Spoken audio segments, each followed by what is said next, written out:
It's so crazy that he's like talking about this shit, but it's for like nonsensical stuff. Like, yeah, it's clear that the media is working as a part of the state apparatus.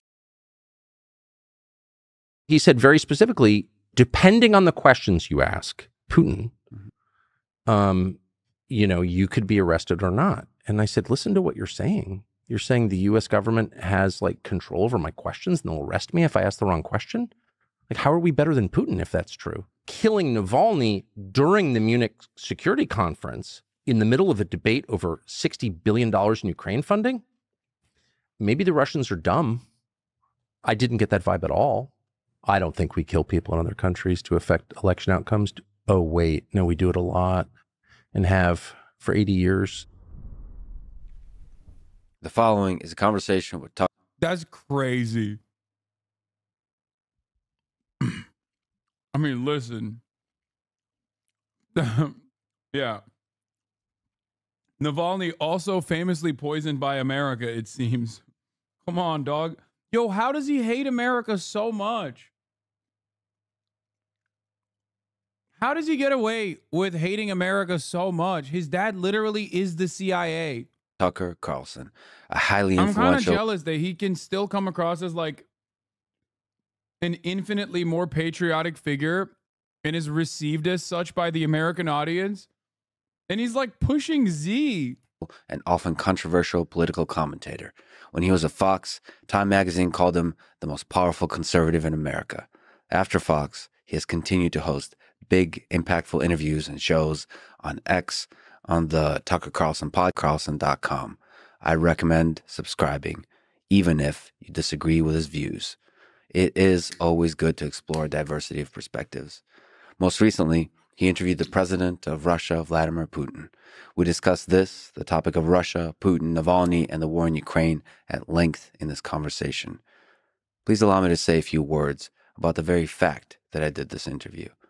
I have received a lot of criticism, publicly and privately, when I announced that I will be talking with Tucker.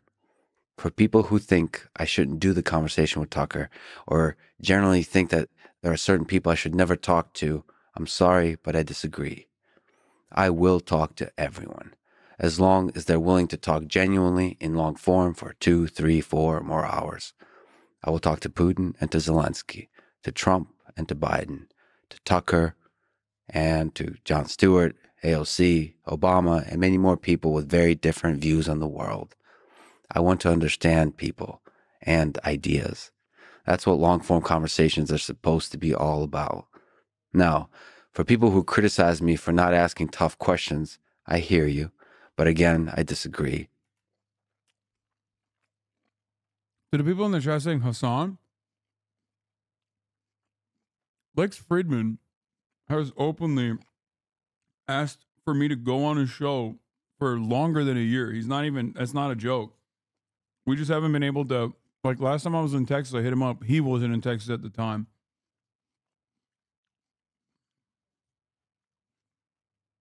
Maybe next time I'm in Texas, I'll do it. I do often ask tough questions, but I try to do it in a way that doesn't shut down the other person, putting them into a defensive state where they give only shallow talking points. Instead, I'm looking always for the expression of genuinely held ideas and the deep roots of those ideas. When done well, this gives us a chance to really hear out the guest and to begin to understand what and how they think. And I trust the intelligence of you, the listener, to make up your own mind, to see through the bullshit, to the degree there's bullshit, and to see to the heart of the person. Sometimes I fail at this, but I'll continue working my ass off to improve. All that said, I find that this no tough questions criticism often happens when the guest is a person the listener simply hates and wants to see them grilled into embarrassment, called a liar, a greedy egomaniac, a killer, maybe even an evil human being, and so on. If you are such a listener, Tucker does kind of fit the bill on that, though. What you want is drama, not wisdom. In this case, this show is not for you. There are many shows you can go to for that, with hosts that are way more charismatic and entertaining than I'll ever be. Damn. If you do stick around, please know I will work hard to do this well and to keep improving. Thank you for your patience, and thank you for your support. I love you all. This is the Lex Fridman podcast. To support it, please check out our sponsors in the description. And now, dear friends, here's Tucker Carlson.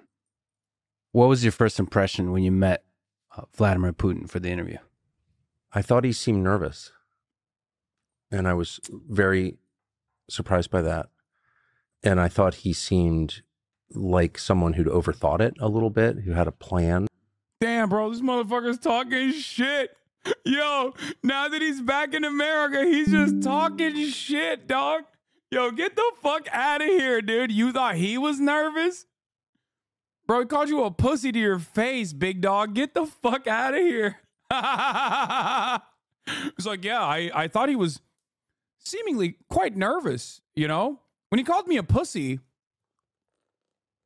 I really didn't want to say anything because I thought to myself, well, you know, he's only saying that because he's nervous, I think. Yeah. Bro went there to eat his dick, only to come back and have all the smoke.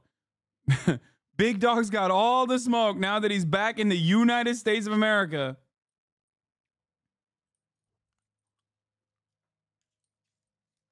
That's crazy.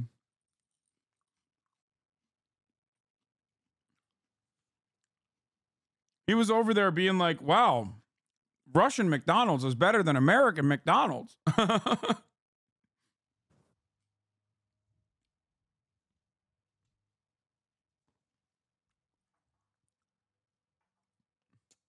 That's crazy. And I don't think that's the right way to go into any interview. My strong sense, having done a lot of them for a long time, is that it's better to know what you think, to say, you know, as much as you can, honestly, so you don't get confused by your own lies, and just to be yourself. And I thought that he went into it like an overprepared student, and I kept thinking, why is he nervous? But you know, I guess because he thought a lot of people were going to see it. But he was also... Bro, he is literally talking shit from outside of the room. Oh my God. This is literally the shower thoughts. Oh my God. This is the shower thoughts, bro. Oh my God. He's doing the... Oh, dude, I would have fucking kicked his ass. And he knew it too. That's why. He's sneak dissing our boy Vladdy Poo. Listen, man. Listen, he got fucking Navalny in Europe. He can get you too, bitch. Why are you hating from outside the club? Look out for open windows, man. Probably prepared to give you a full lesson in history, as he did. Well, I was totally shocked by that and very annoyed because I thought he was filibustering. I thought he would... I mean, I asked him, as I usually do, the most obvious, dumbest question ever, which is, you know, why'd you do this? And he had said in a speech that I think is worth reading, I don't speak Russian, so I haven't heard it in the original, but he had said at the moment of the beginning of the war, he had given this address to Russians in which he explained to the fullest extent we have seen so far why he was doing this. And he said in that speech, I fear that NATO, the West, the United States, the Biden administration will preemptively attack us. And I thought, well, that's interesting. I mean, I can't evaluate whether that's a fear rooted in reality or one rooted in paranoia, but I thought, well, that's an answer right there. That is such Israel shit, by the way. That's literally what Israel did. God, Putin want to be Israel so bad. And so I alluded to that in my question, and rather than answering it, he went off on this long, from my perspective, kind of tiresome, sort of greatest hits of Russian history. And the implication, I thought, was, well, Ukraine is ours, or Eastern Ukraine is ours already. And I thought he was doing that to avoid answering the question. So, you know, the last thing you want when you're interviewing someone is to get rolled. And I didn't want to be rolled. So I, a couple of times, interrupted him politely, I thought, but he wasn't having it. And then I thought, you know what? I'm not here to prove that I'm a great interviewer. It's kind of not about me. I want to know who this guy is. I think a Western audience, a global audience, has a right to know more about the guy. And so just let him talk, because it's not, I don't feel like my reputation's on the line. People have already drawn conclusions about me, I suppose, to the extent they have. I'm not interested really in those conclusions anyway. So just let him talk. And so I calmed down and just let him talk. And in retrospect, I thought that was really, really interesting. Whether you agree with it or not, or whether you think it's relevant to the war in Ukraine or not, that was his answer. And so it's inherently significant. Bro really said he was too shitty to join the CIA. Okay? To your face. He rolled you. Ken. Well, you said he was nervous. Were you nervous? Were you afraid? This is Vladimir Putin. Well, I wasn't afraid at all. And I wasn't nervous at all. Did you drink tea beforehand? No, I did my normal regimen of nicotine pouches and coffee. Mm-hmm. No, I'm not a tea drinker. I tried not to eat, all the sweets they put in front of us, which is that is my weakness, is eating crap. But you eat a lot of sugar before, as you know, before an interview, and it does dull you. So I successfully resisted that. But I wasn't nervous. I wasn't nervous the whole time I was there. Why would I be? I'm 54. My kids are grown. I believe in God. I'm almost never nervous. But no, I wasn't nervous. I was just interested. I'm interested in Soviet history. I studied it in college. I've read about it my entire life. My dad, worked in the Cold War. It was a constant topic of conversation. And so to be in the Kremlin in a room where Stalin made decisions, either wartime decisions or decisions about murdering his own population, I just couldn't get over it. We were in Molotov's old office. So for me, I was just blown away by that. I thought I knew a lot about Russia. It turns out I knew a lot about the Soviet period, the 1937 purge trials, the famine in Ukraine. Like, I knew a fair amount about that, but I really knew nothing about contemporary Russia, less than I thought I did, it turned out. And, but yeah, I was just blown away by where we were. And that's kind of one of the main drivers at this stage in my life of it, that's why I do what I do, is because I'm interested in stuff and I want to see as much as I can and try and draw conclusions from it to the extent I can. So I was very much caught up in that, but no, I wasn't nervous. I didn't think he's going to kill me or something. And I'm not particularly afraid of that anyway. So Not afraid of dying. Not really. No. I mean, again, it's it's an age and stage in life thing. I mean, I've 4 children, so there were times when they were little where I was terrified of dying, because if I died, it would have huge consequences. But no, I mean, at this point, I don't want to die. I'm really enjoying my life, but I've been with the same girl for 40 years, and I have 4 children who I'm extremely close to. Well, now 5, a daughter-in-law, and I love them all. I'm really close to them. I tell them I love them every day. I've had a really interesting life. What was the goal? Just linger on that. What was the goal for the interview? How were you thinking about it? What would success be like in your head leading into it? To bring more information, Just information to the public. Wait, what was he? Has he been married since he was 14?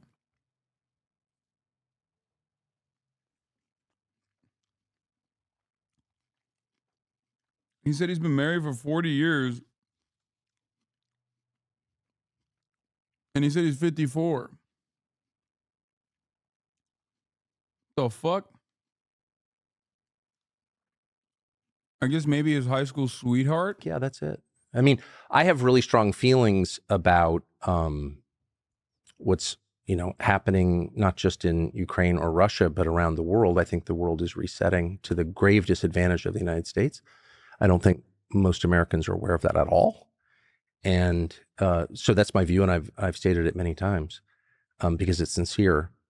But my goal was to have more information brought to the West so people could make their own decisions about whether this is a good idea. I mean, I guess I reject the whole premise of the war in Ukraine from the American perspective, which is, a tiny group of dumb people in Washington has decided to do this for reasons they won't really explain. And you don't have a role in it at all as an American citizen, as the person who's paying for it, whose children might be drafted to fight it, just shut up and obey. I just reject that completely. I guess I'm a child of a different era. I'm a child of participatory democracy to some extent, where your opinion as a citizen is not irrelevant. And so I'm just, and I guess the level of lying about it was starting to drive me crazy. And I've said, and I will say again, I am not an expert on the region or really any region other than, say, Western Maine. I just don't, I'm not Russian. And, but it was obvious to me that we were being lied to in ways that were just, it was crazy, the scale of the lies. And I'll just give you one. Dude, he is such a good propagandist. I think one of the greatest things that happened was him losing his Fox News position.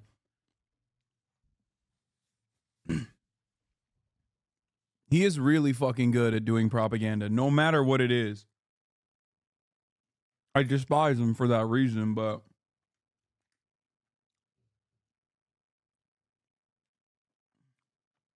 one example, the idea that Ukraine would inevitably win this war. Now, victory was never, as it never is, defined precisely. Nothing is ever defined precisely, which is always a tell that there's deception at the heart of the claim. But Ukraine's on the verge of winning. Well, I don't know. I mean, I'm hardly a tactician or a military expert. For the fifth time, I'm not an expert on Russia or Ukraine. I just look at what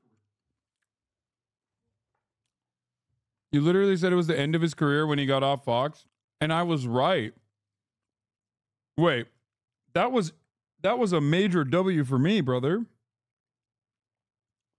You think Tucker Carlson is popping? He went from fucking bullying Kevin McCarthy to literally talking to the Duluth Dyson, a guy whose claim is that he sucked Obama's cock. What do you mean? Yeah, sure, he fucking interviewed Vladimir Putin with a one-off. But if you think that he has like legitimate pull,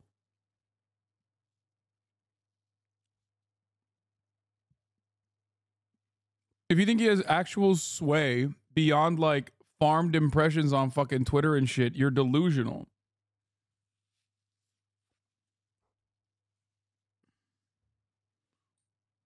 Oh, did you think I meant him leaving Fox was the best and Chatter thought you meant for Tucker? Oh, no. I was saying like the best for America in general. Like it's good that such a dangerous propagandist does not have as prominent of a platform.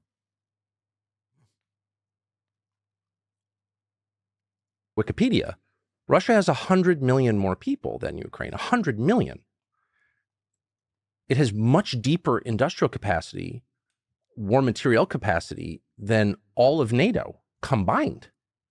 For example, Russia is turning out artillery shells, which are significant in a ground war, at a ratio of 7-1 compared to all NATO countries combined. That's all of Europe. Russia is producing 7 times the artillery shells as all of Europe combined? What? That's an amazing fact. And it turns out to be a really significant fact. In fact, the significant fact. But if you ask your average person in this country, even a fairly well-informed person of good faith who's just trying to understand what's going on, who's going to win this war? Well, Ukraine's going to win. They're on the right side. And they think that because our media, who really just do serve the interests of the U.S. government, period, they are state media in that sense, have told them that for over 2 years. And I was in Hungary last summer talking to the prime minister, Viktor Orban, who's whatever you think of him, is a very smart guy, like smart on a scale that we're not used to in our leaders. And I said to him off camera, so is Ukraine going to win? And he looked at me like I was deranged, or I was congenitally, deficient. Are they going to win? No, of course they can't win. It's tiny compared to Russia. Russia has a wartime economy. Ukraine doesn't really have an economy. No, look at the populations. He was like, looked at me like I was stupid. And I said to him, I think most Americans believe that because NBC News and CNN and all the news channels, all of them tell them that because it's framed exclusively in moral terms and it's Churchill versus Hitler. And of course, Churchill's going to prevail in the end. And it's just so dishonest that it doesn't even matter what I want to happen or what I think ought to happen. That's a distortion of what is happening. Wait. What do you want to happen? I want to know. Please, Lex, ask him a question, dog. What the fuck? And if I have any job at all, which I sort of don't actually at this point, but if I do have a job, it's to just try to be honest. And that's a lie. There is a more nuanced discussion about what winning. Like, listen, Lick. Let me tell you something, all right?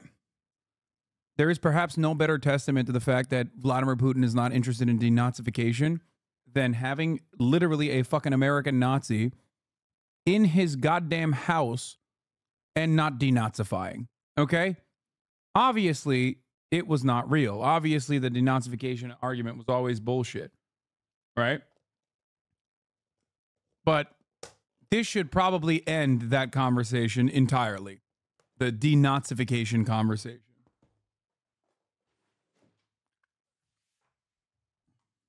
Might look like. You're For right. sure. A nuanced discussion is not being had, but it is possible for Ukraine to quote unquote win with the help of the United States. I guess that conversation needs.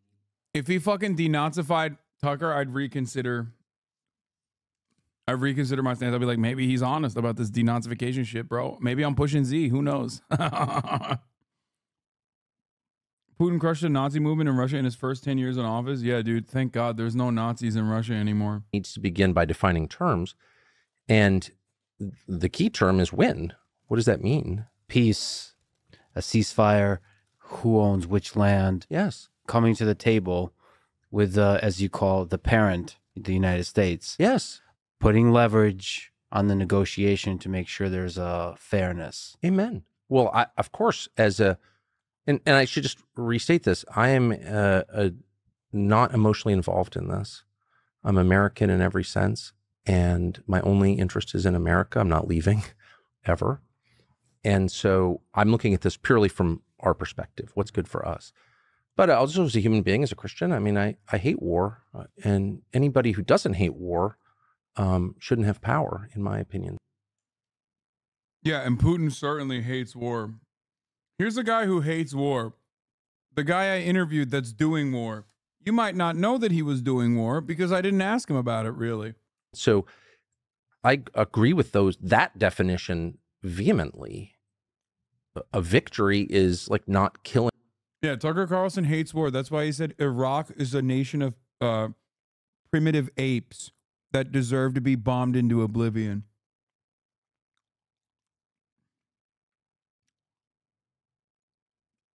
Now he's running the anti-Iraq war narrative now.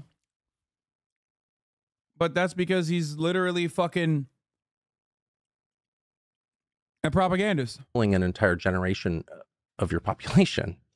It's not being completely destroyed to be eaten up by BlackRock or whatever comes next for them. So yeah, we were close to that a year and a half ago. And the Biden administration dispatched Boris Johnson, the briefly prime minister of the UK, to stop it and to say to Zelensky, who I feel sorry for, by the way, because he's caught between these forces that are bigger than he is, to say, no, you cannot come to any terms with Russia. And the result of that has not been a Ukrainian victory. It's just been more dead Ukrainians and a lot of profit for the West. It's a moral crime, in my opinion. And I tried to ask Boris Johnson about it because why wouldn't I? After he... It's pretty funny that you want to ask Boris Johnson that, which, you know, it's worthy for sure. But like, why didn't you ask Vladimir Putin that? Another question that Lex could be asking here, I think.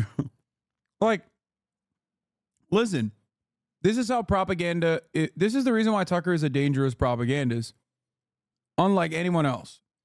Because he's smart enough to fucking put in little kernels of truth. That's what a good propagandist does. Like, he's adding in the whole Boris Johnson part of the conversation, but then simultaneously, like through lies by omission or through not really interrogating Putin on this issue, making it seem as though this is like a purely one-sided affair. It's not. That's why you'll hear a lot of the stuff that he says almost resemble what I have said. But the fundamentals are definitely different. He denounced me as a tool of the Kremlin or something. And he demanded $1 million to talk to me. Wow. And this just happened last week. And by the way, in writing too, I'm not making this. I'm not Just making for this the up. record, you demanded $1 million from me to talk to me today. I did, and you paid. No, I'm of course kidding. But and I said to, Dude, he's so weird when he like emotes. He's so fucking gross when he emotes, dude. I don't know. terrifying. his guy, I said, I just interviewed Putin, who was widely recognized as a bad guy. And he did it for free. He didn't demand $1 million. He wasn't in this for profit. Like, are you telling me that Boris Johnson is sleazier than Vladimir Putin? And of course, that is the message. Yeah, dude, Vladimir Putin was going to fucking demand money for an interview and not like phenomenal access to the dumbest Americans that you have cultivated in your fan base. Like, that's the greatest fucking ad, dude. What do you mean? It's like basically so much easier than Telegram channels, operating fucking Telegram channels with the right-wing shitheads who are now like pro-Russia because they think Russia is like gonna kill all the Ukrainians who are trans or some shit. And so I guess these are really, it's not just about Boris Johnson being a sad, rapacious fraud, which he is obviously, but it's about like the future of the West and the future of Ukraine, this country that purportedly we care so much about. All these people are dying, and like, what is the end game? It's also deranged that I didn't imagine and don't imagine that I could like add anything very meaningful to the conversation because I'm not a genius, okay? But I felt like I could, at the very least, puncture some of the lies, and that's an inherent good. Vladimir Putin, after the interview, said that he wasn't fully satisfied because you weren't aggressive enough. You didn't ask sharp enough questions. First of all, what do you think about him saying that? I don't even understand it. I guess it does seem like the one Putin statement that Western media take at face value. Everything else Putin says is a lie, except his criticism of me, which is true. But I mean, I have no idea what he meant by that. I can only tell you what my goal was, as I've suggested, was not to make it about me. I watched, he hasn't done any interviews of any kind for years. But the last interview he did with an English-speaking reporter, Western media reporter, was like many of the other interviews he'd done with Western media reporters. Mike Wallace's son did an interview with him that was of the same variety, and it was all about him. I'm a good person, you're a bad person. And I just feel like that's the most tiresome, fruitless kind of interview. It's not about me. I don't think I'm an especially good person. I've definitely never claimed to be. But people can make their own judgments. And again, the only judgments that I care about are my wife and children and God. So I'm just not interested in proving I'm a good person. And I just want to hear from him. And I had a lot of, you should see, I almost never write questions down, but I did in this case because I had I had 3 years to think about it as I was trying to book the interview, which I did myself. But it was all about internal Russian politics and Navalny. And I had a lot of, I thought, really good questions. And then at the last second, and you make these decisions, as you know, since you interview people a lot, often you make them on the fly. And I thought, no, I want to talk about the things that haven't been talked about and that I think matter in a world historic sense. And the number one among those, of course, is the war and what it means for the world. And so I stuck to that. I did ask about Gershkovich, who I felt sorry for, and I wanted Putin to release him to me, and I was offended that he didn't. I thought his rationale was absurd. Well, we want to trade him for someone. I said, well, doesn't that make him a hostage? Which of course it does. But other than that, I really wanted to keep it to the things that I think matter most. People can judge whether I did a good job or not, but that was my decision.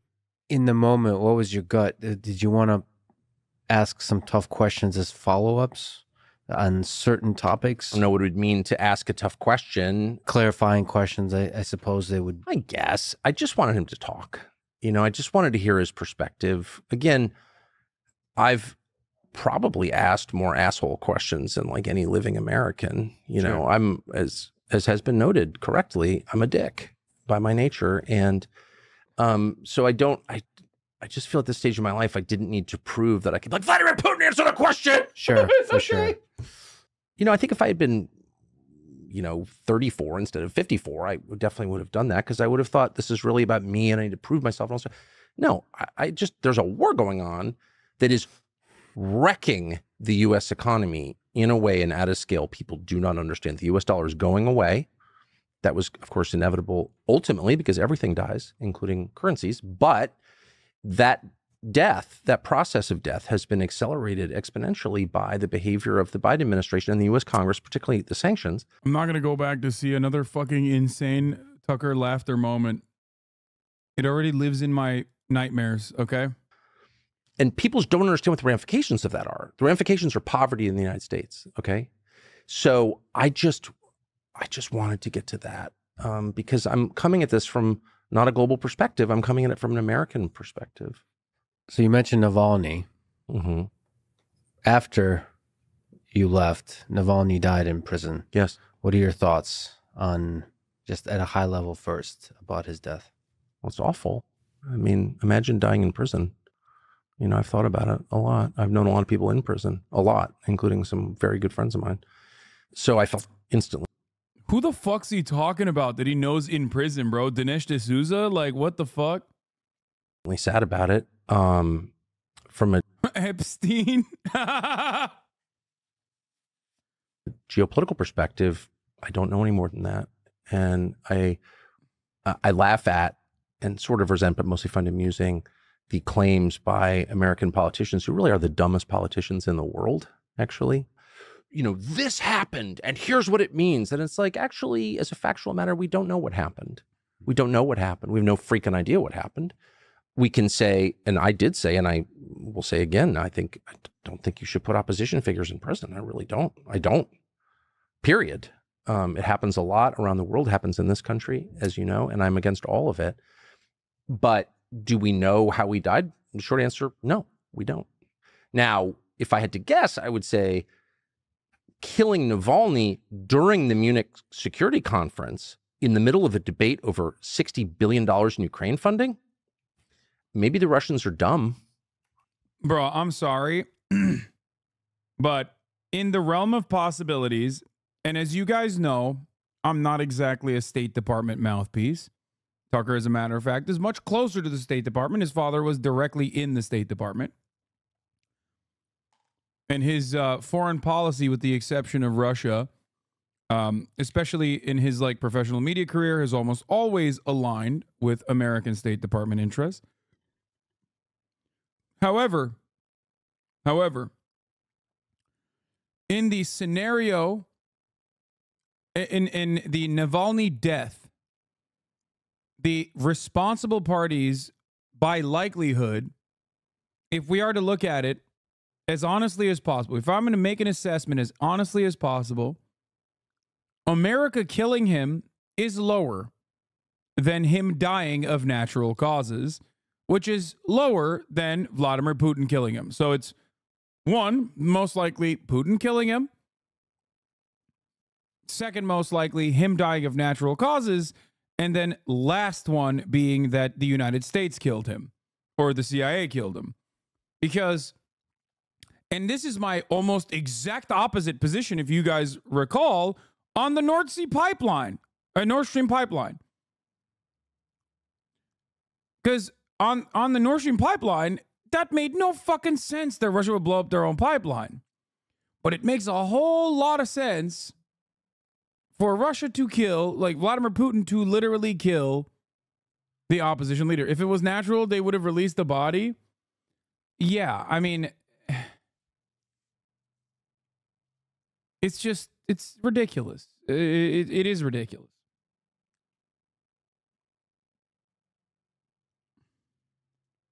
I didn't get that vibe at all.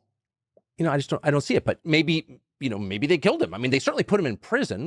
They now release the body to the family. They didn't originally release it. Which I'm against. But here's what I do know is that we don't know. And so when Chuck Schumer stands up and Joe Biden reads some card in front of him with lines about Navalny, it's like, I'm allowed to laugh at that because it's absurd. You don't know. There's a lot of interesting ideas about if he was killed, who killed him. Yeah. Because it could be Putin. It could be somebody in Russia who's not Putin. Yeah. It could be Ukrainians because it would benefit. Bro, come on. That's even, okay, never mind. I thought my 3 arguments that I gave were pretty honest. Okay? Especially when you factor in the likelihood, the likelihood of the responsible party. I feel like Lex is just going nutty here by adding additional stuff, Ukrainians killed him. It's yeah, it could have been it could have been Hamas that killed him.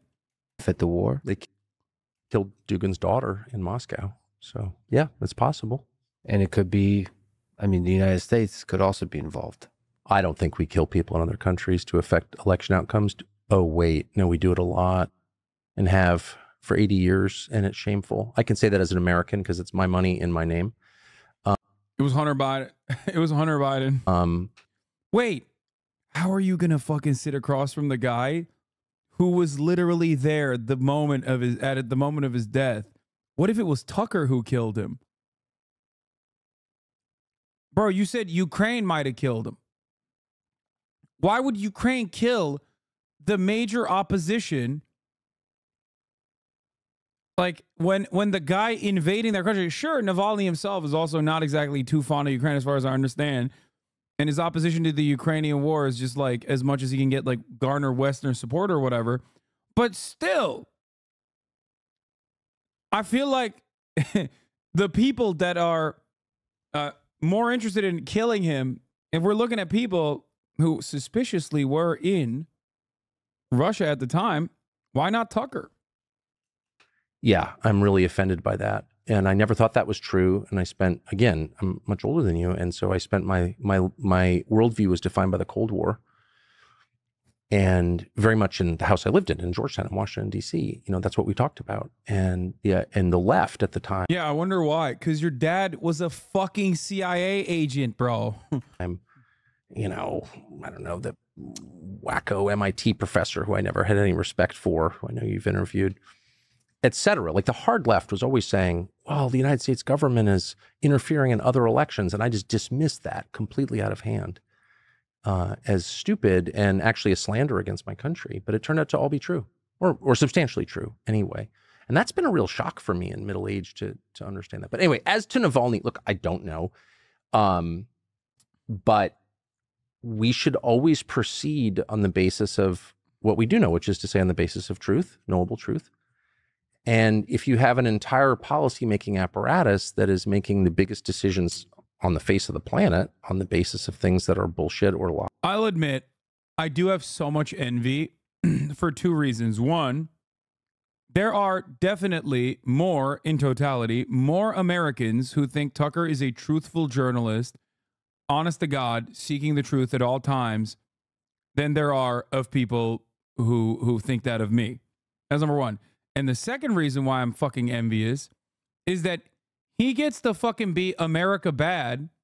And no matter how far he goes, where he literally is like, Russia is better than America. I love Russia. Russia is the best country. Literally better than the United States of America. Even the McDonald's hamburgers are better in Russia. And they still think he's a fucking patriot. Meanwhile, I'm over here like, bro, America should get healthcare. It would be nice to spend money on healthcare instead of fucking, you know, murdering brown children. And everyone's like, you hate America. Why don't you go fucking join Hamas? Your name sounds like Hamas anyway, HasanAbi.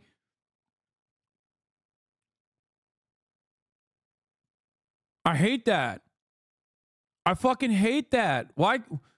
Because I hate it not because of the immediate personal reasons, but I hate it because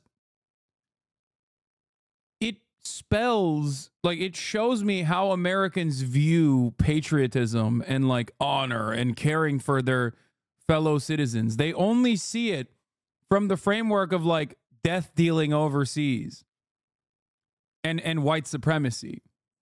Like, the more white supremacist you are, the more patriotic you are, brother. It's like, if you are anti-white supremacy, you're anti-America.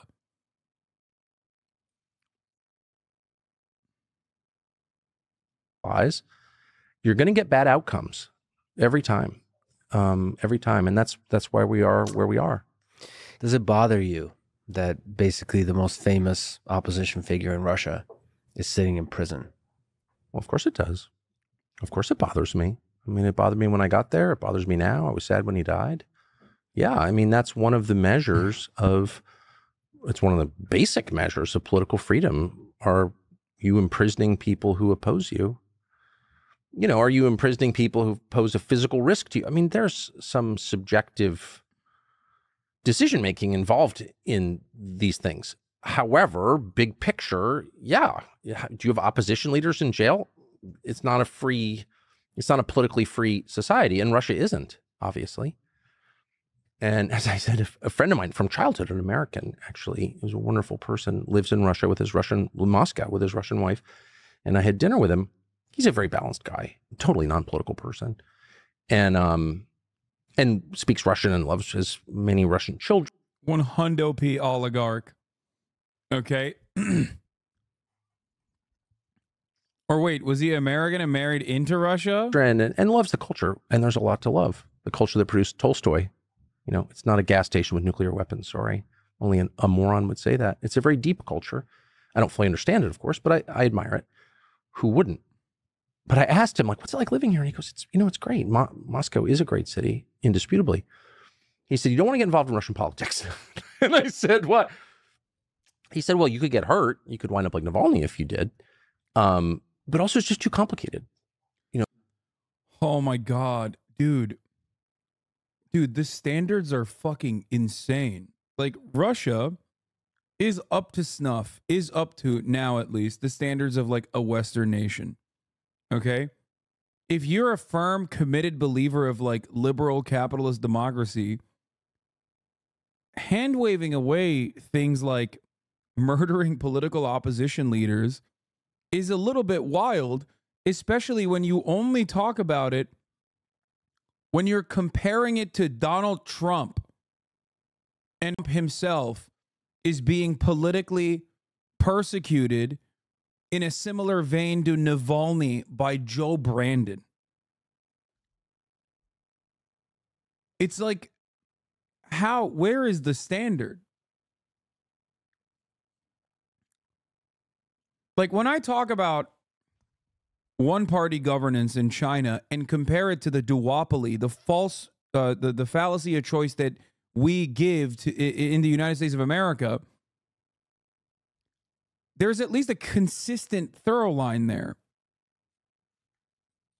Like, it's consistent. Both of these countries are operating as a uniparty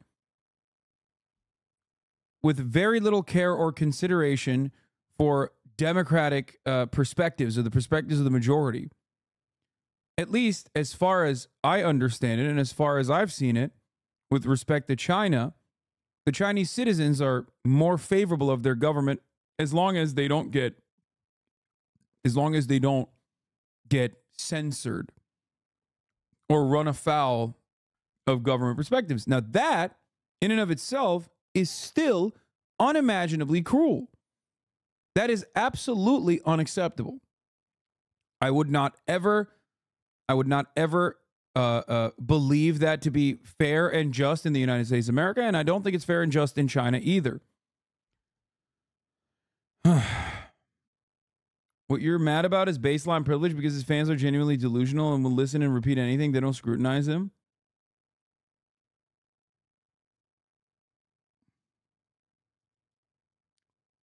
Would you go on this podcast? Not Tucker's, but I would go on Lex's. Yes. You know, the Russian mind is not exact. Hasan, I love censorship if it's in China. No, one of my major criticisms of China has almost always revolved around Chinese censorship. Especially because it's especially important for me because I come from a country with no freedom of speech.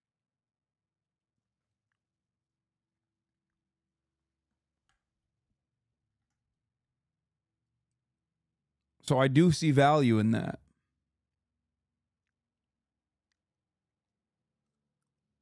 What do you think his goal is with all this Russia shit? I don't know.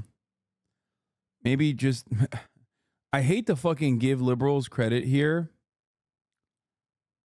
But, like, I do feel like maybe he's just a really good entry point into a receptive audience to instill pro-Russia narratives. Like, not to be a Russia-gator, but it does seem a little bit... It does seem a little bit like he wants to do the thing that, what's his face? Squeaks was advocate. Vivek. Oh my God. I can't believe I forgot Vivek Ramaswamy. That's how fucking unbelievably irrelevant he was throughout that entire fucking process. Day one, Maybe he's like angling it and like Russia will be our ally in the war against China type shit.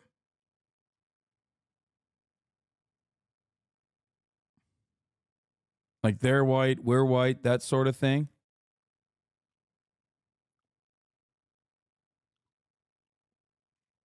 You got that from the chat? You got that take from the chat? What take?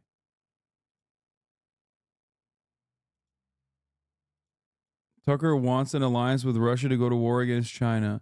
Oh, you're claiming that I got Vivek Ramaswamy's famous campaign contribution that we've covered endlessly from you. You actually made that. D-Man was right about you. The only thing he was right about me is that I serve the top of the hour ad break at the top of every hour, and it's 3 minutes long, and I do it every single time. And if you thought you could fucking say that just so you could bait me into serving the top of the hour ad break, you were fucking wrong, baby. Here's the 3 minute ad break now.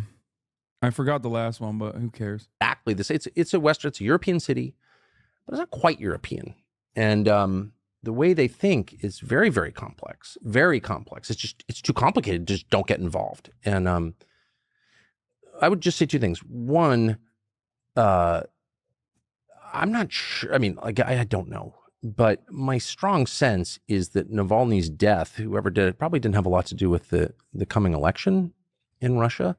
My sense from talking to Putin and the people around him is they're not really focused on that. I mean, in fact, I asked one of his top advisors, when's the election? And she looked at me completely confused. She didn't know the date of the election. Okay. She's like, March? Okay. And I asked a bunch. Yeah, because they don't have any real elections. Of other people just in Moscow, who's Putin running against? Like, nobody knew. So it's not a real election, right? In the sense that we would recognize at all. Second, I was really struck by so many things in Moscow and really deeply bothered by a lot of things that I saw there. But one thing I noticed was the total absence of cult of personality propaganda, which I expected to see and have seen around the world. Jordan, for example. I don't know if you've been to Jordan, but go to Jordan. In every building, there are pictures of the king and his extended family. And that's a sign of political insecurity. You know, you don't create a cult of personality unless you're personally insecure and also unless you're worried about losing your grip on power. None of that. It's interesting. And I expected to see a lot of it, you know, like statues of Putin. No, there are no statues of anybody other than like Christian saints. So that was like, I'm not quite sure. I'm just reporting what I saw. So yes, it's not in a political sense, it's not a free country. It's not a democracy in the way that we would understand it or I don't want to live there.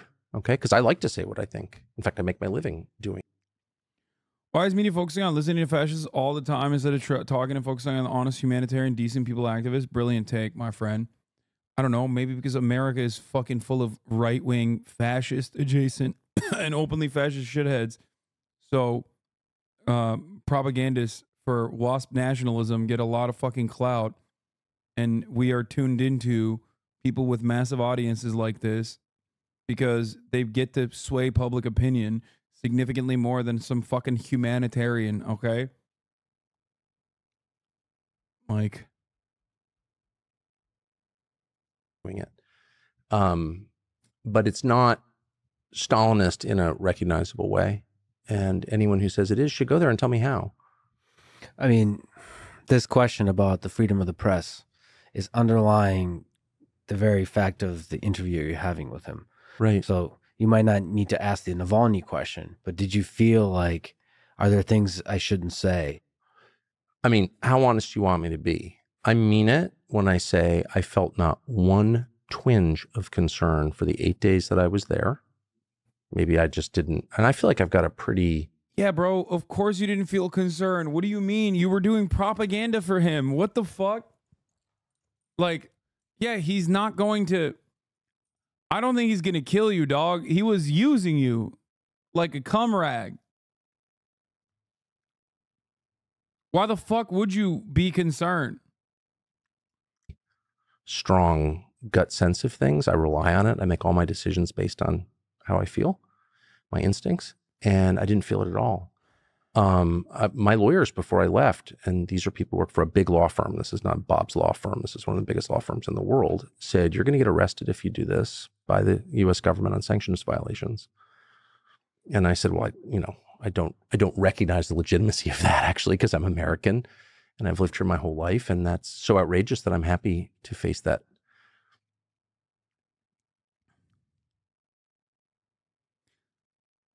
Okay, dude. That was never going, he knows that was not going to happen. And of course it wasn't going to happen. And it didn't happen. Like that's, the American government only has smoke for actual whistleblowers.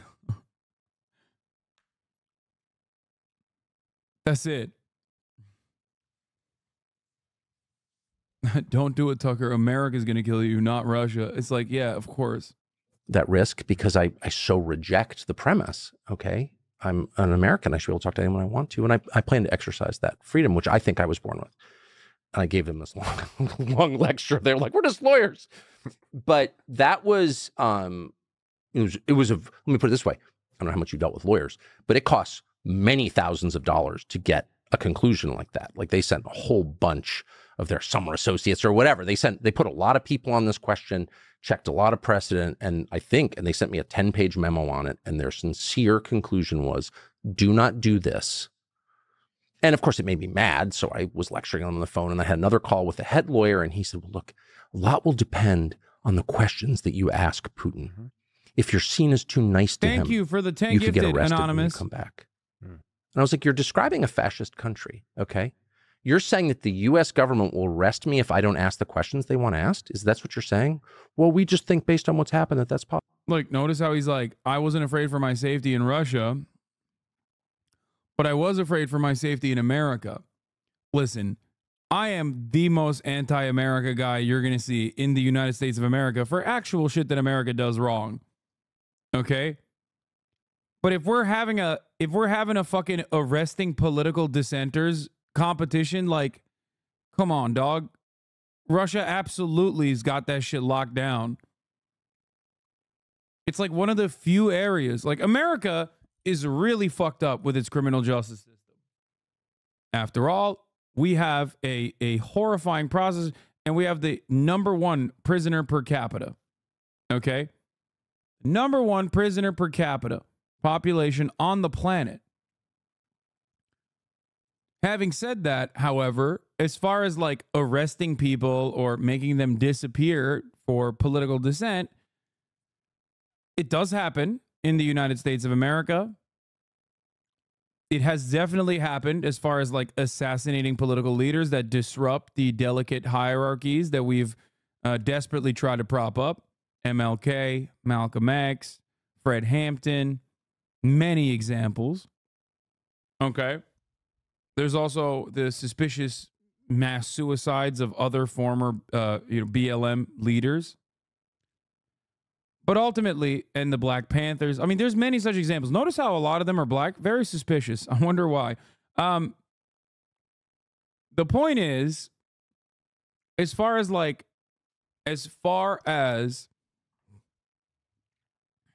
arresting political dissenters, like, I should be in fucking jail if that was happening. I would be in jail for my commentary in Turkey. I would be in jail for my commentary in a place like Russia and even China, I would say.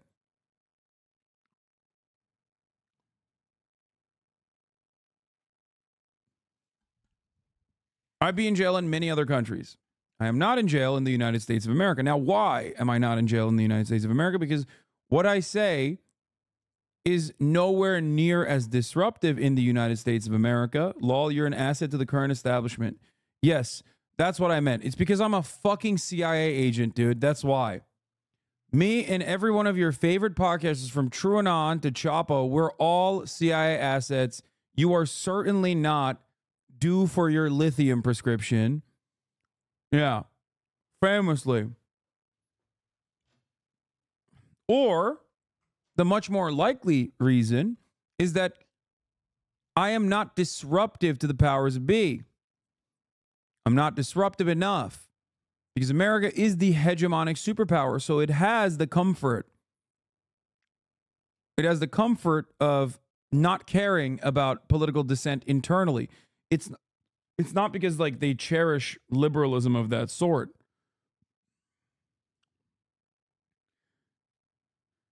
It is because this does not actually, like, it's impossible for me to actually disrupt American politics in the way that things currently, stand.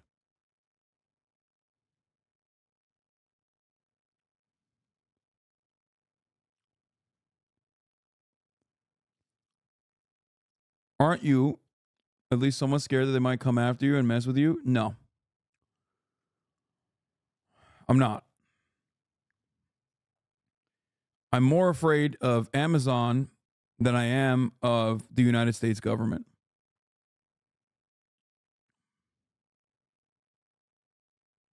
They did it to JT, but guess what? He still does the same exact fucking commentary. He didn't go to jail because no matter what we say and do,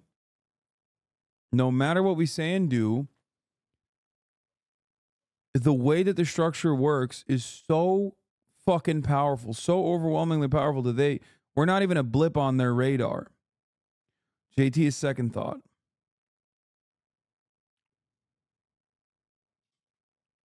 At most, I can't get fucking TSA pre-check or global entry.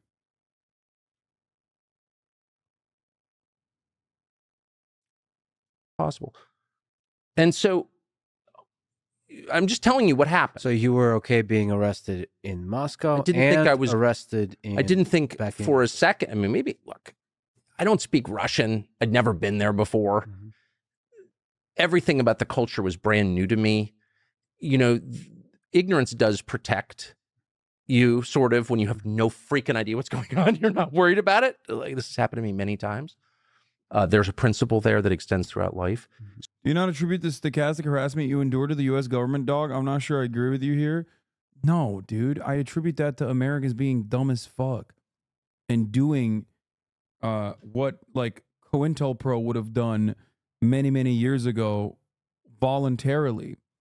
It is a testament to how powerful the liberal capitalist hegemonic thinking is. That, like, we have adopted that position ourselves and do it for fucking free. No agency has to step in and do that when there is, like, entire communities online that will do it for them. I don't think there are, like, actual CIA operatives that are coming in here to be like, wow, imagine, I hope your social battery is not running out. No, I think those are like voluntary dipshits that get egged on by the likes of Keemstar or Destiny. Not the fucking American government doing that.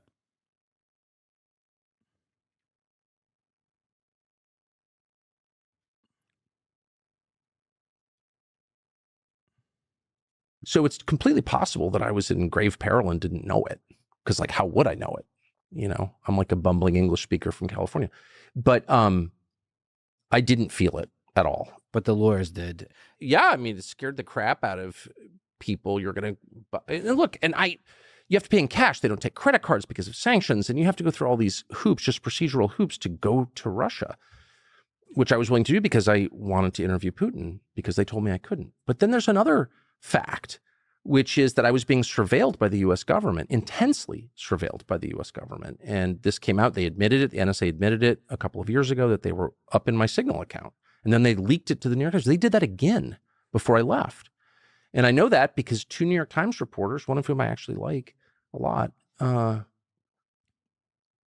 said, oh, you're going, and called other people, oh, he's going to interview Putin. I hadn't told anybody that, like anybody, like my wife, 2 producers, that's it. So they got that from the government. Then I'm over there, and of course I want to see Snowden, who I admire. And so we have a mutual friend, so I got his text and come on over, and Snowden does not want publicity at all. Joe Rogan. And so, but I really wanted to have dinner with him. So we had dinner in my hotel room at the Four Seasons in Moscow. And I tried to convince him, I'd love to do an interview, shoot it on my iPhone. I'd love to take a picture together and put it on the internet. Glenn Greenwald, do you think? Probably. Not because I just want to show support, because I think he's been railroaded. He had no interest in living in Russia, no intention of being in Russia. The whole thing is a lie. But anyway, whatever. All this stuff. And he just said, respectfully, I'd rather not anyone know that we met. Great. The only reason I'm telling you this is because, and I didn't tell anybody, and I didn't text it to anybody, okay, except him. Semaphore.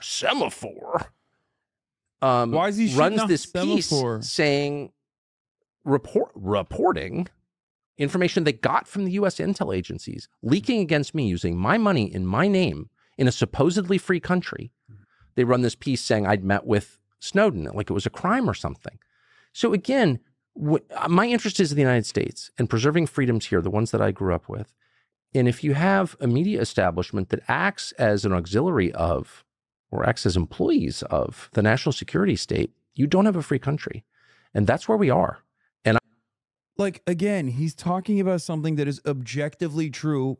And you want to know why he knows it's objectively true? Because his dad literally fucking did that. Okay? That was his dad's job. It's so crazy that he's like talking about this shit, but it's for like nonsensical stuff. Like, yeah, it's clear that the media is working as a part of the state apparatus. Why? To make your kid gay. It's like, no, man, that's not what they're fucking doing, dumbass. If anything, that's the one aspect of it that is to make liberals fucking feel like they actually do have the best interest or progressive interests in mind. It's the World Economic Forum shit all over again. This is what is very frustrating about conservatives being the only group of individuals that actually adopt leftist economic populism simply for propaganda purposes. And the guy who did it before Tucker was Adolf fucking Hitler. They're doing it again. I'm losing my fucking mind. It's literally, it's so cynical. It drives me fucking insane. That's why they're called National Socialists. Wait, who is that guy? Adolf Hitler? He's a guy. Just some dude.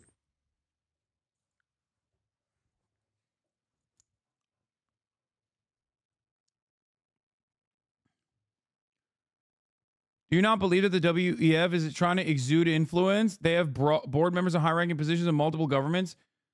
No, dummy. I'm saying that the World Economic Forum is a liberal institution. So when they talk about like, oh, we got to do more social safety nets, or we got to make sure everyone's gay or whatever the fuck, that's just seasoning for liberals. But it's just a reinforcement of capitalist hegemony.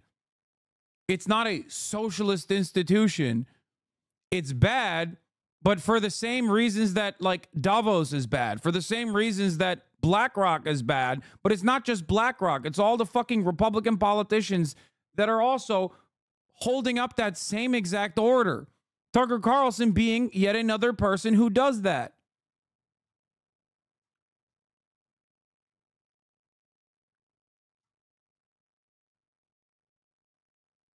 That's what's frustrating, that like right-wingers would be like, yeah, I hate Big Pharma, which is why I'm voting for the Republican Party.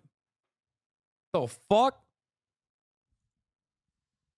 Bro, the reason why you hate Big Pharma is because of the Republican Party and the liberals as well, certainly, but goddamn, dude.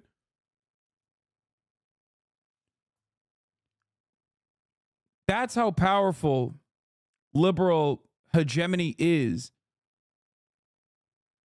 That's how important it is.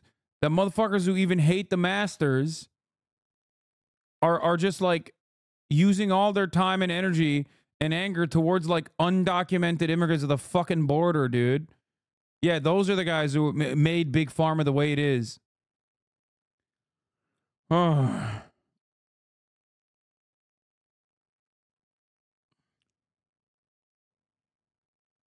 Can you talk about how always looking for bad guys to blame instead of recognizing the logics of systems such as neoliberalism and imperialism is reactionary and leads to diagonalism such as Tucker and Bannon such as the ones that Tucker and Bannon stoke. I mean, yeah, if you're not looking at the structures and recognizing that this is designed this way.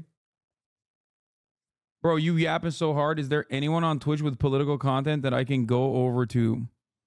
I don't know. I'm sure there are, brother. Maybe you'll find And I'm not guessing because I spent my entire life in that world. 33 years I worked in big news companies. And so I know how it works. I know the people involved in it. I could name them. Ben Smith of Semaphore, among many others. And I find that really objectionable, not just on principle either, in effect, in practice. I don't want to live in that kind of country. And people are like, they externalize all of their anxiety about this, I have noticed. So it's like, Russia's not free. Yeah, I know. You know, neither's, you know, Burkina Faso. Like most countries aren't free, actually, but we are. We're the United States. We're different. This is why it's like fucking, yeah, okay, dog. Sure. The profit motive is and always will be their God, and they have just figured out that they can sprinkle in these liberal social takes, e.g. pride flag, something every June. Conservatives do the same thing by pretending to care about populist economic issues. And that's my concern. Preserving that is my concern. And so they get so exercised about what's happening in other parts of the world, places they've never been, know nothing about.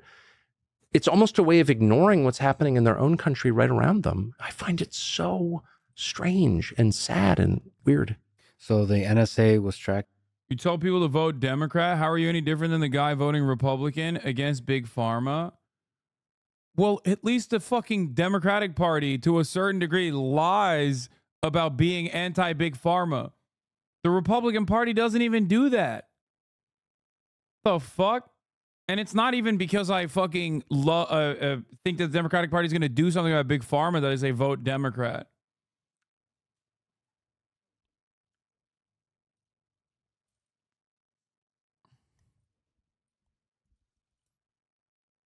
Tracking you?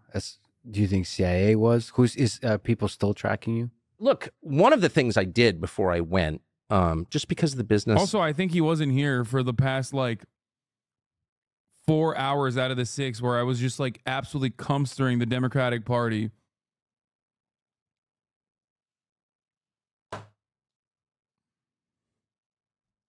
I'm in, all of us are in, and just because we live here, you know, we all have theories about secure communications channels. Like Signal is secure, Telegraph isn't, or WhatsApp is owned by Mark Zuckerberg. You can't trust it. Okay. So I thought, you know, before I go over here, I was getting all this, we're having all these conversations, my producers and I, about this. And I decided, you know, I'm just gonna actually find out like what's really going on. So I talked to 2 people who would know. Trust me. And it's all I can say. And I hate to be like, oh, I talk to people who would know, but I can't do there. But I mean it. Mm-hmm. They would know. And both of them said exactly the same thing, which is, are you joking? Nothing is secure. Mm-hmm. Everything is monitored all the time. If state actors are involved, I mean, you can keep the, you know, whatever, the Malaysian mafia from reading your text, probably. You cannot keep the big intel services from reading your text. It's not possible. Yeah, the guy he was talking to was his dad, which I will keep mentioning, was in the fucking CIA. Was the CIA. Matt Lieb doesn't know it, but he's giving you props here. I don't know who coined the term debate fervors to describe Destiny and his hogs, but you deserve a medal. It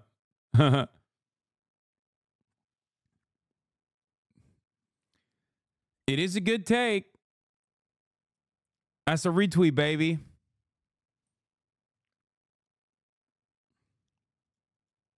Any of them, or listening to your calls. So, and that was the firm conclusion of people who've been involved in it, you know, for a long time, decades, in both cases. So I just thought, you know what? I don't care. I don't care. I'm not sending a ton of naked pictures of myself to anybody. Not a ton, just a little. Not a ton. I'm 54, dude. Probably not too many. All right. But you see, so I'm like, I'm just, so the guys, I travel with 3 people I work with who I love, who I've been around the world with for many years, and I know them really, really well. And they all got, you know, separate phones, and I'm leaving my other phone back in New York or whatever. And I just decided I don't care.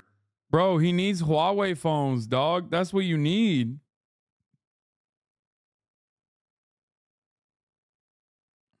Little does he know. actually. And I resent having to no privacy, because privacy is a prerequisite for freedom. But I can't change it. And so I have the same surveilled cell phone. And, I do switch them out because there it is. Because if you have too much spyware on your phone, this is true, it wrecks the battery. And no, I'm serious. It does. And it was, I don't know, 5 or 6 years ago, we went to North Korea. Was right. What is this? And my phone started acting crazy. And so I talked to someone on the National Security Council who called me about this, somehow knew that your phone is being surveilled by the South Korean government. I was like, I like the South Korean government. Why would they do that? Because they want more information. They thought I was talking to Trump or whatever. So, but I could tell because all of a sudden the thing would just drain in like 45 minutes. So that's a downside. So you keep switching phones, getting new phones for the battery life. That's good. Yeah, I mean, I try not to do it. I'm kind of flinty Yankee type in some ways, so I don't like to spend $1,000 with a freaking Apple corporation too often. But yeah, I do. I mean, you say it lightly, but it's really troublesome that you as a journalist would be tracked. Well, they leaked it to Semaphore and they leaked it to the New York Times. Look, I would even put up, well, there's nothing I can do, so I have to put up with everything, okay? But I would probably not be actively angry about being surveilled because I'm just so old and I actually do pay my taxes. I'm not sleeping with the makeup artist or whatever, so I don't care that much. The fact that they are leaking against me, that the intel services in the United States are actively engaged in U.S. politics and media, that's so unacceptable. That makes democracy impossible.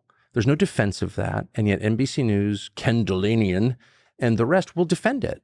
And it's like, and not just on NBC News, by the way, on the supposedly conservative channels too, they will defend it. And there's no defending that. You can't have democracy if the intel services are tampering in elections and information, period.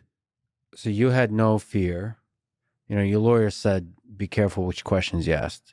You said, I don't have. Well, the lawyer said, no, he said very specifically, if, depending on the questions you ask Putin, you could be arrested or not. And I said, listen to what you're saying. You're saying the U.S. government has like control over my questions and they'll arrest me if I ask the wrong question? Like, how are we better than Putin if that's true? And by the way, that's just what the lawyer said, but I can't overstate one of the biggest law firms in the United States, smart lawyers we've used for years. So I was really shocked by it. You said leaders kill, leaders lie. Yeah. I don't believe in leaders very much. Like this whole Zelensky's Jesus and Putin's Satan. It's like, no, they're all leaders of countries. Okay. Like, grow up a little bit, you child. Have you ever met a leader? Like first of all, anyone who seeks power. Have you ever met a leader? Yeah, no, dude. I have not. What the fuck? No, I have not met a leader. What the fuck? He just said that so casually. Like, does bro think we're meeting global leaders like on a regular basis? What the fuck?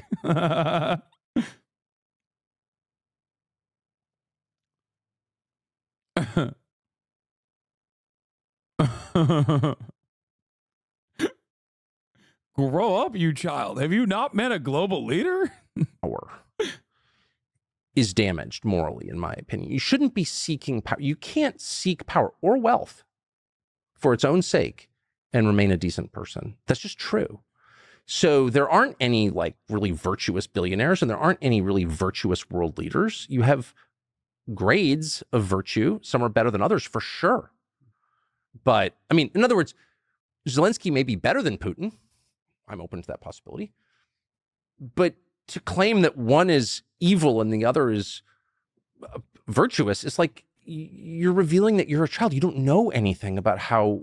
I hate that he's not wrong. I just fucking, like I said, I think I despise Tucker Carlson more when I agree with him. That's what really is annoying about it.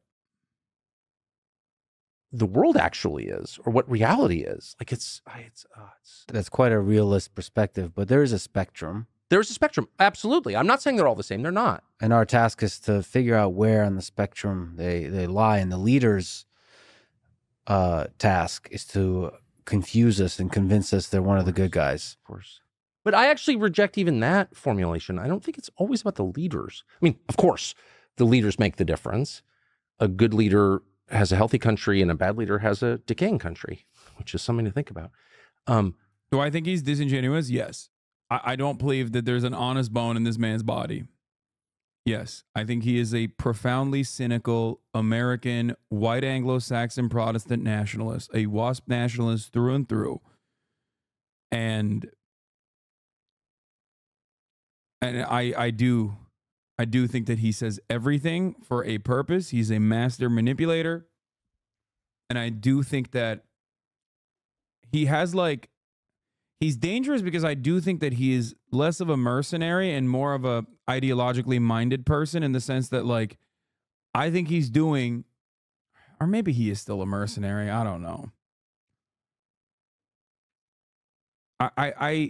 I used to think his economic populism was an act specifically to launder, because he knows that that act, especially when coming from the right, will read very well to an infinitely more receptive audience, because they've already welcomed him in. They're always going to be charitable to him. So when you have that level of charitability in the Republican right, you can get away with saying truthful things and people will be like, oh yeah, he is right, actually. And he's right about this, so he's definitely right about the immigrants are coming in to rape our daughters take. As a matter of fact, I think the immigrants are coming in to rape our daughters take is the reason why they are more charitable to him. But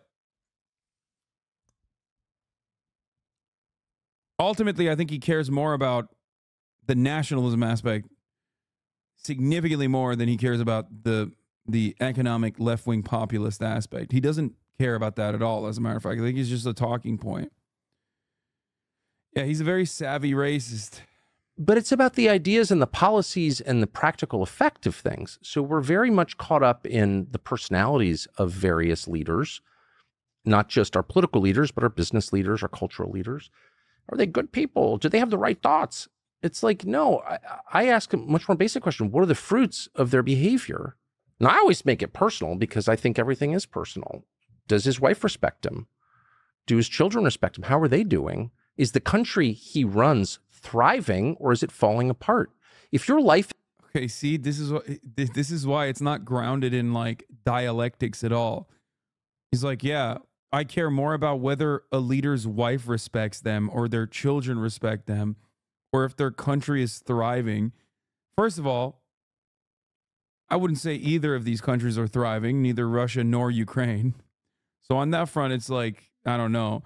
And secondly, I don't, who gives a fuck if your wife respects you, dude? What are you saying?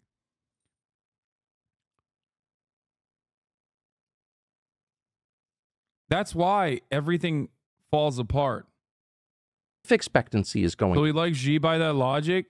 Yeah, he hates Xi. down. If your suicide rate is going up, That was my unironic favorite part of that interview, where he was he had to sit there and talk about how sick China is. That, and also the part where Putin straight up to his face was said that he was too stupid to join the CIA, that the CIA rejected him.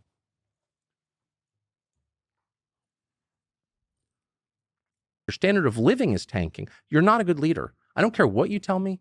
I don't care what you claim you represent. Tucker Carlson talking about Hitler's war economy pre D-Day. Not even pre D-Day, but man, his wife seemingly respects him. His dog respects him. Seems like he's won the admiration of the German folk. Seems like the German economy is doing well in a brief period. Many are saying it's just for a brief period, but perhaps Hitler was a respected individual by Tucker Carlson's standards. 1932 to 1938. Then I don't What's going care on? about the ideas or the systems that you say you embody. It's dogs barking to me. How's your life expectancy? How's your suicide rate? What's drug use like? Are people having children? Are people's children more likely to live in a freer, more prosperous society than you did and their grandparents? just straight up fascist, bro. I swear to God. Those are the only measures that buy. But anyway, the point is, we just get so obsessed with like the theater around people or people, and we miss the bigger things that are happening, and we allow ourselves to be deceived into thinking that what doesn't matter at all matters, that moral victories are all that matters. No, actually, facts on the ground victories matter more than anything. I mean, you certainly see it in this country. Black Lives Matter, for example. How many black people did that help? It hurt a lot of black people, but in the end, we should be able to measure it. You know, like how many black people have died by gunfire in the 4 years since George Floyd died? Well, the number's gone way, way up. And that was a Black Lives Matter operation, defund the police. So I think we can see. Told you. He brings you in with all this other shit, and then he hits the notes that he actually cares about. Pure fascist demagogue right there. That's what he actually gives a shit about. Okay? Say, as a factual matter, a data-based matter, Black Lives Matter didn't help black people. And if it did, tell me how. Well, these are important moral victories. I'm over that. It's like Black Lives Matter was instantly robbed of any kind of radical revolutionary politics it might have had by first the Democratic Party. It was neutered by the Democratic Party, and it was still destroyed by the Republicans regardless. The entire goal overall was to greatly offer police accountability against all people, by the way, not just black people, regardless of what the dumbass white supremacist grifters say. And he's like, yeah, it didn't happen. It went nowhere. It's like, yeah, you're right. This is their fault. I guess him and Barack Obama are on board on that line of not liking BLM. That's just another lie, a long litany of lies. So I try to see the rest of the world that way. But more than anything, I try to see world events through the lens of an American, because I am one. And what does this mean for us? And it's not even the war, it's the sanctions that will forever change the United States. Like, it'd be nice if Lex here would cut in and be like, well, regardless of the actual, like, Tucker, I want to know what your position is. Do you think that their goals ultimately, because you're saying, like, regardless of the moral victory or whatever, do you think that those goals were justifiable? What do you think BLM's goals were? Because its failure is apparent, but its failure is caused by the fact that it was against the dominant white supremacist hierarchy.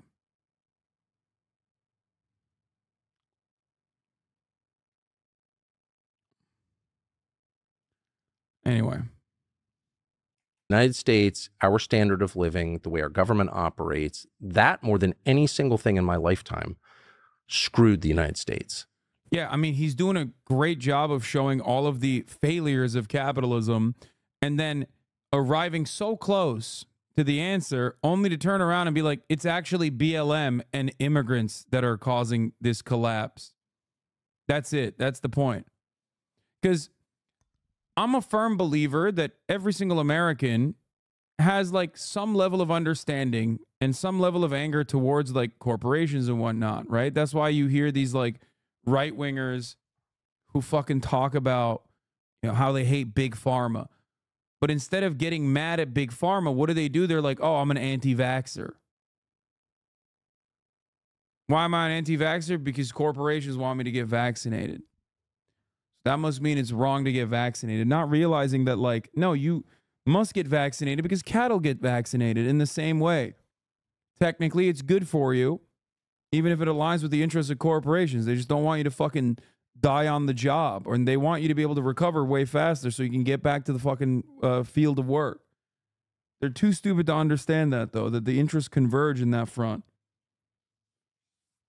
But that resentment ultimately still exists. What they fail to recognize, though, is that, wow, way off take. What do you mean?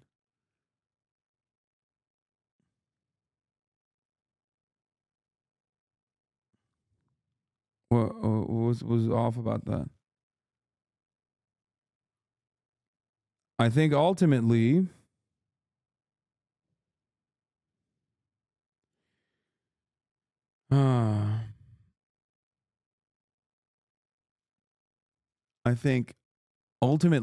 that resentment still exists. It's very impossible. It's impossible not to be resentful.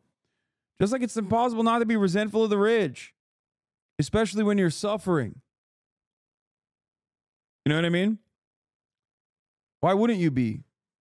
Why wouldn't you be resentful of the wealthy when you're fucking suffering and like some random dickhead Twitch streamer is you know, living the life of luxury that you will most likely never be able to achieve?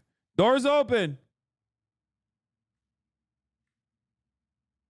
What the fuck? Oh, it's not. Hold on.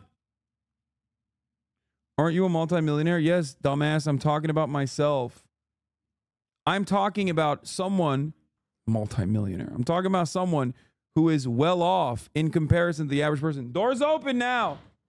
Oh, sorry. Talking about why people have resentment towards people who are affluent, people who are wealthy. I understand that resentment. My point is, you're getting upset at the wrong person. You're getting upset at someone who, despite his successes, is still telling you how the structures are and why you're in the particular conditions that you're in and how you can at least make material changes in your life that'll be a little bit better for you. Okay? Why are you doing that? Because I'm accessible.